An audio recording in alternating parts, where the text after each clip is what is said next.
এই দেখো, এই হচ্ছে আজ আমার দুপুরের রেসিপি, দুপুরের লাঞ্চের রেসিপি। তো দেখো, এখানে রয়েছে শীতকালের সবজি দিয়ে পোলাও। তোমরা হয়তো দেখে ভাবছো ফ্রাইড রাইস, কিন্তু না। আর এখানে দেখো রয়েছে পোড়া মশলা দিয়ে চিকেন কষা। তো চলো, আজ তোমাদের সঙ্গে আমি পোড়া মশলার চিকেন কষাটা শেয়ার করব। এই রেসিপিটা আমি কী করে করেছি, তো চলো দেখে নাও। দেখো, এখানে আমি পোড়া মশলা জন্য দেখো, এখানে আমি রসুন, টমেটো, একটা ক্যাপসিকাম, আদা আর লঙ্কা 3টে মতো, আর একটা পেঁয়াজ বড় সাইজ নিয়ে নিয়েছি। নিয়ে দেখো, উল্টো পাল্টে ভালো করে পুড়িয়ে নিয়েছি। তারপর দেখো, এর খোসাগুলো সমস্ত কিছু ছাড়িয়ে আমি ব্লেন্ডারে ব্লেন্ড করে নেব। আর তারপরে দেখো, ওই মশলাটা আমি চিকেনের মধ্যে দিয়ে দেবো। আর হ্যাঁ, চিকেনটা আমি আগে থেকে কিন্তু একটু লবণ দিয়ে মাখিয়ে রেখেছিলাম। তারপরে দেখো, এই মশলাটা দিয়ে ভালো করে খানিকক্ষণের জন্য মাখিয়ে এটা রেখে দেবো।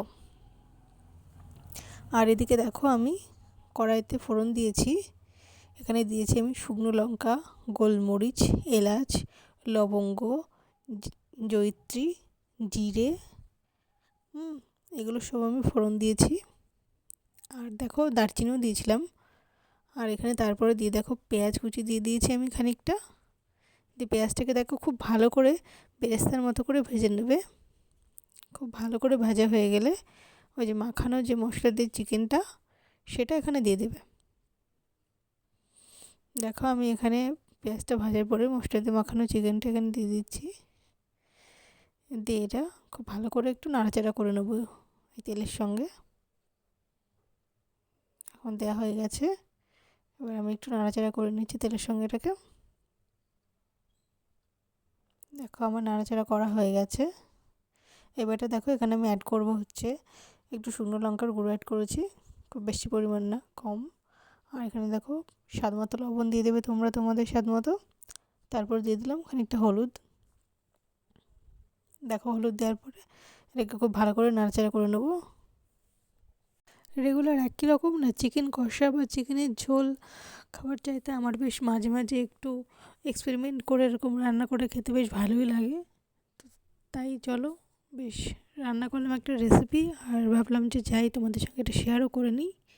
আর দেখো, মাংস হচ্ছে আমাদের বাড়ির সকলেই আলু খেতে ভালোবাসে, মাংসের আলু। তাই দেখো, এখানে আমি আগে থেকে আলু ভেজে নিয়েছিলাম, এখানে ভাজা আলুটাও দিয়ে দিলাম। আর এই মশলাটা না, দেখো, মাংসটা হচ্ছে মাঝে মাঝে না একটু জল দিয়ে দিয়ে এটা কষিয়ে নেবে।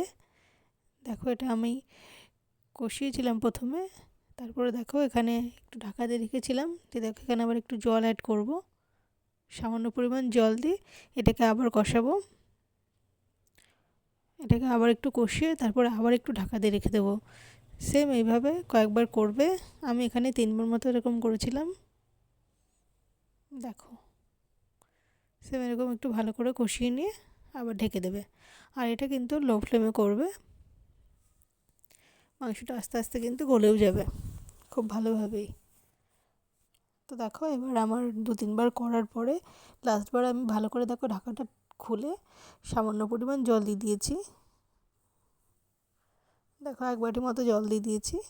এবার জল দিয়ে এটাকে খুব ভালো করে দেখো মিশিয়ে নেব। মিশিয়ে নিয়ে এটা আমি খানিকক্ষণের জন্য ঢাকা দিয়ে দেবো। সেম লো ফ্লেমেই আমি ঢাকা দেবো। লো ফ্লেমে আমি ঢাকা দিয়ে 10-15 মিনিট মতো রেখে দেবো। তাহলে কিন্তু আমাদের চিকেনটা রেডি হয়ে যাবে এখানে।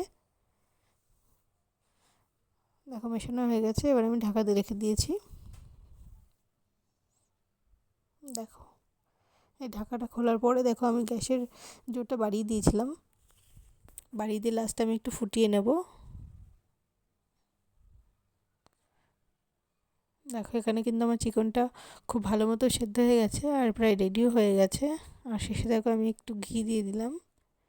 একটু ঘি দেওয়ার পর একটু ধনেপাতা ছড়িয়ে দিলাম। আর একটু গরম মশলা দিয়ে ব্যাস চিকেনটাকে নামিয়ে নেব।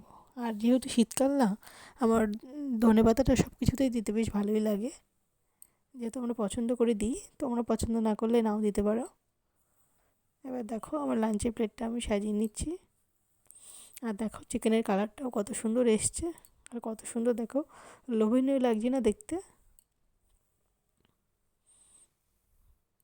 দেখো, অবশ্যই কিন্তু তোমরা বাড়িতে রেসিপিটা একবার করে খেয়ে দেখো, বেশ ভালোই যাবে কিন্তু। লাঞ্চটা কিন্তু একদম জমে যাবে।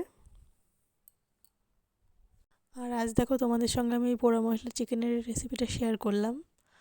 তো অন্য একদিন আমি তোমাদের ওই সবজির পোলাওটা শেয়ার করব রেসিপিটা। তো সবজির পোলাওটাও খেতে ব্যাপক হয়।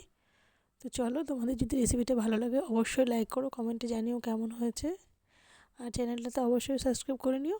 ততক্ষণ সকলে ভালো থেকো। আবার চলে আসবো পরদিন নতুন রেসিপি নিয়ে। তো চলো, টাটা।